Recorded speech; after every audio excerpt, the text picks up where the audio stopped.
ሰላም እንደምንሰነበታችሁ ውድ የመረብ ስፖርት ተከታዮች፣ አሁን ደግሞ እስኪ አንዳንድ ነገር በጃንዋሪ ዝውውሮች ላይ የወጡ መረጃዎችን ለመመልከት እንሞክር። በጃንዋሪ ላይ ከወጡ ዜናዎች መካከል አንቶኒዮ ሴሜንዮን የተመለከተ አንዳንድ መረጃዎችን እንመልከት። ሴሜንዮ እንግዲህ የተለያዩ ተጫዋቾች እየፈለጉት ማለትም የተለያዩ ክለቦች እየፈለጉት መሆኑ ይታወቃልና ከነዛ ክለቦች መካከል ጥቂቶቹን ለመጥቀስ ያክል ማንቸስተር ሲቲ፣ ማንቸስተር ዩናይትድ እንዲሁም ሊቨርፑል በዋነኝነት ነጥረው የወጡ 3 ክለቦች መሆናቸውም ተገምተዋል። እንግዲህ አንቶኒ ሴሜንዮ የ25 ዓመት አጥቂ መሆኑን ተመልክቶ አሁን ላይ ፒቺ ማለትም የአንድ አጥቂ ወሳኝ ሰዓት ላይ የሚገኝ አጥቂ ነው። ይህ አጥቂ እንግዲህ ባለፉት በአደረጋቸው ጨዋታዎች ላይ አጠቃላይ 30 ጎሎችን ለበርንማውዝ ማበርከት የቻለ ተጫዋች ነው። በአጠቃላይ ካደረጋቸው 106 ጨዋታዎች መካከል ማለት ነው። እንግዲህ በርንማውዝ እንደሚታወቀው የተለያዩ የስኳድ ዴፕዝ ያለው ቡድን ነው። አሁን ላይ የተለያዩ ተጫዋቾችን ቢሸጥም እንደበፊቱ ወይም እንደሚያሰጋው እንዳልሆነ ነው እየተመለከተ የምንገኘው። አንቶኒ ሴሜንዮ 30 ጎሎችን ያስቆጠረበትን ክለብ ለቆ ወዴት ይሄዳል የሚለው አስጊ ነው። በአጠቃላይ ካደረጋቸው ጎልና አሲስትን ስንደምር ደግሞ 13 አሲስቶችን ማበርከት ችሏል። በአጠቃላይ በ106 ጨዋታዎች 43 የጎልና የአሲስት አስተዋጽኦ ጎል ኮንትሪቢዩሽን አለው ማለት ነው። እንግዲህ የተለያዩ ሚዲያዎች እንደሚጠቅሱት ከሆነ ይህ ተጫዋች የተለጠፈበት ገንዘብ 65 ሚሊዮን ዩሮ ነው። ይህንንም መክፈል የቻለ ክለብ ይህን ተጫዋች የግሉ ማድረግ ይችላል ይላል የኮንትራት ውል ማፍረሻው። ዴድላይኑ ጃንዋሪ ከተከፈተበት ጊዜ ጀምሮ አንዱን ክለብ ይቀላቀላል ተብሎ ይጠበቃል።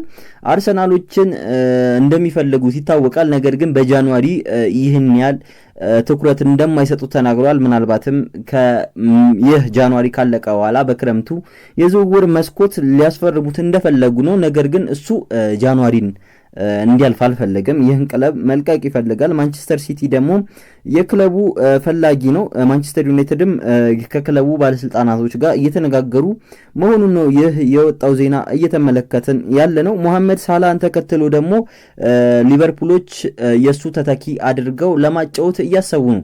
እንግዲህ እንደሚታወቀው በግራውም በቀኙም ክንፍ ላይ መጫወት የሚችል አስደናቂ አጥቂ ነው። በሁለቱም እግሩ መጫወት የሚችልና ሲያጠቃ የሚያጠቃበት መንገድ፣ ተጫዋቾችን ድሪብል የሚያደርግበት መንገድ ተመራጭ አድርጎታል። የትኛው ክለብ ቀድሞ ያስፈርማል የሚለው የትኛው የተጫዋች የትኛውን ክለብ ይመርጣል የሚለውም ለሱም ሁላችንም የምንጓጓለት ጉዳይ ነው። በተለይ 3ቱ ክለቦች ማንቸስተር ሲቲ፣ ሊቨርፑል እና ማንቸስተር ዩናይትድ እንደሚፈልጉት እየተገለጸ ነው የሚገኘው።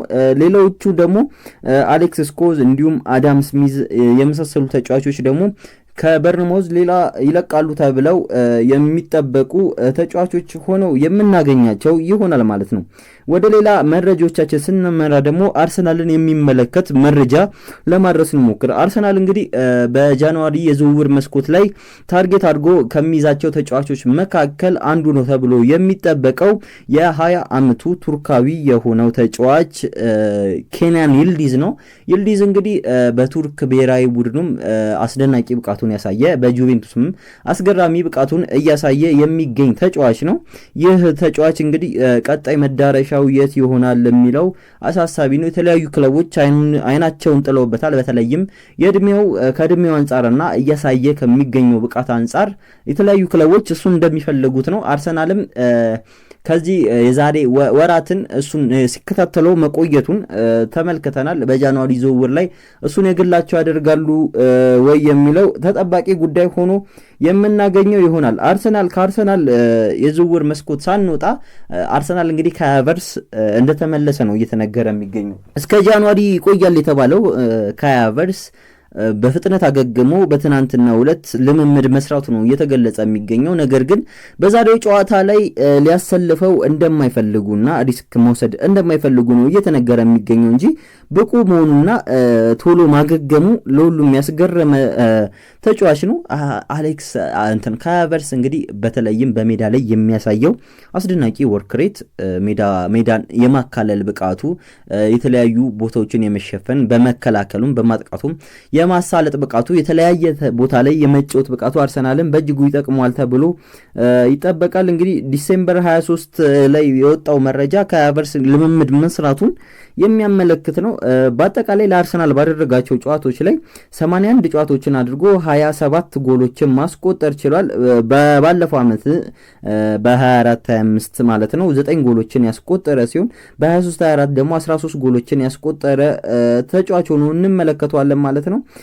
በክለብ ክሪሩ 105 ቶታል ጎሎችን ከሊቨርኩሰን ጀምሮ ያስቆጠረበት የጎል ቁጥር ሆኖ እንመለከተዋለን ማለት ነው። ይህ ለአርሰናል በእጅጉ መልካም ዜና ሆኖ የምናገኘው ዜና ነው ማለት ነው። በተለያዩ ቦታዎች ላይ አርሰናል አሁን ላይ ተጫዋቾችን እየፈለገ ይገኛል። በተለይም ተጫዋቾች እየተጎዱበት መሆኑን ተከትሎ ተጫዋቾችን እየፈለገ ይገኛል። አሁን ላይ ግን በዋናነት ታርጌት አድርጎ ይይዛል ተብሎ የሚጠበቀው የኬናን ይልዲዝ ቦታ እሱን ለመተካት ነው። አርሰናል የተመለከተ ሌላ ዜና ስንመለከት ደግሞ ዋይን ሩኒ ለሚቀጥሉት ጨዋታዎች ላይ አርሰናል ዴክላን ራይስ በጣም አስደናቂ ሚናውን እንደሚያሳይ የገለጸበት አስተያየቱንም ሰጥቷል። ለሚቀጥሉት ምናልባትም የወደፊት የእንግሊዝ ብሔራዊ ቡድን አምበል ይሆናል ብዬ አምናለሁ ሲል የማንቸስተር ዩናይትድ ሌጀንድ የሆነው እንዲሁም የእንግሊዝ የቀድሞ ተጫዋች የሆነው ዋይን ሩኒ ተናግሯል።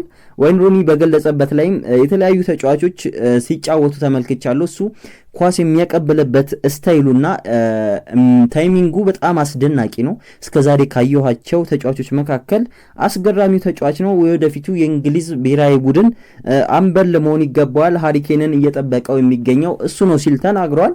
እንግዲህ የወደፊት አምበል ይሆናል የሚለውን አብረን የምንመለከት ይሆናል። ወደ ሌላ ዜናችን ስናልፍ ደግሞ ጃኦ ኔቬሽን የተመለከተ ጉዳይ ነው። እንግዲህ ጃኦ ኔቬሽ አልሂላልን ለቆ ወደ ማንቸስተር ዩናይትድ ይመጣል የሚል ዜናዎች እየተሰሙ ይገኛሉ።